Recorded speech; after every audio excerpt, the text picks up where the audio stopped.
Right, if you work in a kitchen, in a school, or in this case a community centre, you're going to recognise this type of flooring. Okay, this is safety flooring. It's a non-slip floor, what we call cap and cove. So you've got these welded seams that go right up. You're going to see this type of floor in hospitals as well. This one is in pretty poor condition and it really needs to be pulled up and replaced, but due to budget limitations, the client just wants a good deep clean, and that's exactly what we're going to do. We're going to really improve how this floor looks. We can't take away the damage, okay, and the stains and the dents and everything, but we can certainly get rid of all that dirt.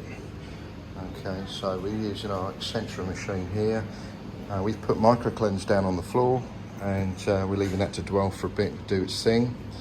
Okay, but anyway, let's come back to this area after we've cleaned and extracted it. Right, well, that's that section done. As you can see, the floor is stained. It is damaged still.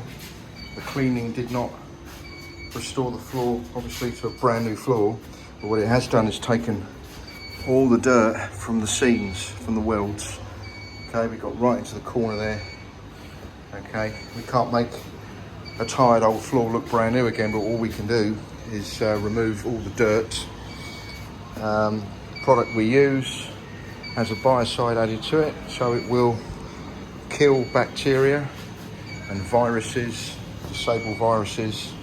Okay, and that's what we use. It's non-toxic, non-perfumed as well. Okay, so absolutely ideal for these this sort of environment. So anyway, there you have it.